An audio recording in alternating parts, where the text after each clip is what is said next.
নমস্কার, সকল দর্শক ও শ্রোতা বন্ধুদের জানাই আমার আন্তরিক ভালোবাসা ও শ্রদ্ধা। আজকের গল্প প্রলম্বাসুর বধ। চলো বন্ধুরা, প্রলম্বাসুর কী করে বধ হয়েছিল তার গল্পটি শোনা যাক। একদিন বলরাম ও অপরাপর বন্ধুদের সঙ্গে নিয়ে কৃষ্ণ গোচারণ করতে বনে গেলেন। সেদিন কৃষ্ণের খুব নাচবার শখ হলো।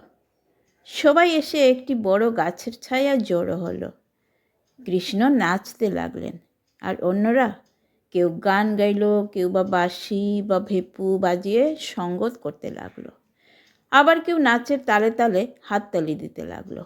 তাদের পায়ের সুরেলা নুপুরের ধ্বনি শুনে নানা জায়গা থেকে অনেক ময়ূর এসে সেখানে হাজির হলো। তারাও নৃত্যারত কৃষ্ণের পানে তাকিয়ে পেখম তুলে নাচতে লাগলো। মনে হলো যেন স্বর্গপুরী ধরাধামে নেমে এসেছে। নাচ শেষ হলে তারা নানা রকম খেলা খেলতে লাগলো। এমন সময় প্রলম্ব নামে এক অসুর কৃষ্ণকে হত্যা করার মতলবে সেখানে এসে হাজির হলো। সে গোপ বালকদের ছদ্মবেশে ওই বালকদের সঙ্গে মিশে গেল, কিন্তু কৃষ্ণের সতর্ক চোখকে সে ফাঁকি দিতে পারল না। অসুরকে বধ করার কৌশল মনে মনে স্থির করে তিনি ছদ্মবেশী প্রলম্বের কাছে গিয়ে তার সঙ্গে মিতালি পাতালেন। কৃষ্ণ এতক্ষণ নানা রকম খেলা খেলে বন্ধুদের আনন্দ দিচ্ছিলেন। এবার তিনি এক নতুন খেলা খেলবেন বলে সকলকে ডাকলেন। তিনি ছেলের দলকে দুটি ভাগে ভাগ করলেন। ভাগটা এমনভাবে করলেন যে বয়স ও গায়ের জোর থেকে দুটি দলই সমান সমান হলো।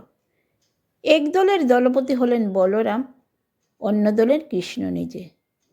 যে দল খেলায় হারবে সেই দলকে বিজয়ী দলের খেলোয়াড়দের পিঠে করে বয়ে নিয়ে যেতে হবে। কৃষ্ণের দল খেলায় হেরে গেল, কাজেই তার দলের প্রতিটি খেলোয়াড়কে বলরামের দলের প্রতিটি খেলোয়াড়কে পিঠে বহন করতে হবে। বলরাম এবং তার দলের ছেলেরা মহা সুখে কৃষ্ণ ও তার দলের ছেলেদের পিঠে চড়লেন। তারা একটা বিশাল অশ্বত্থ গাছের কাছে এলো।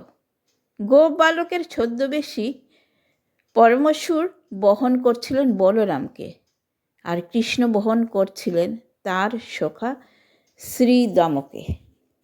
এদিকে পরমেশ্বর ভাবল, বলরাম তো কৃষ্ণেরই ভাই, কাজে তাকেই আগে বধ করবে। অসুর যেই দেখল কেউ তাদের তেমনভাবে লক্ষ্য করছে না, সে বলরামকে পিঠে নিয়ে ছুটতে লাগলো।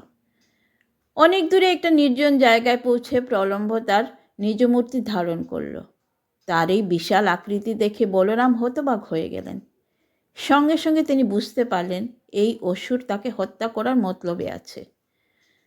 বলরাম হাতের মুঠি শক্ত করে প্রলম্বের মাথায় একের পর এক আঘাত করতে লাগলেন। সেই প্রচণ্ড আঘাতে অসুরের মাথা ফেটে চৌচির হয়ে গেল। বিরাট আর্তনাদ করে অসুর মৃত্যুমুখে পতিত হলো। সেই চিৎকার শুনে বন্ধুদের সঙ্গে নিয়ে কৃষ্ণ সেখানে এসে উপস্থিত হলেন।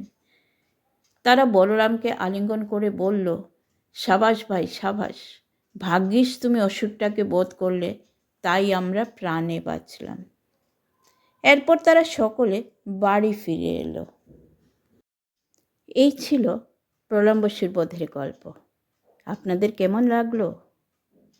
আগামী পর্বে আপনাদের সাথে আবারও দেখা হচ্ছে। ভিডিওটি দেখার ও পাশে থাকার জন্য আপনাদের জানাই অসংখ্য ধন্যবাদ।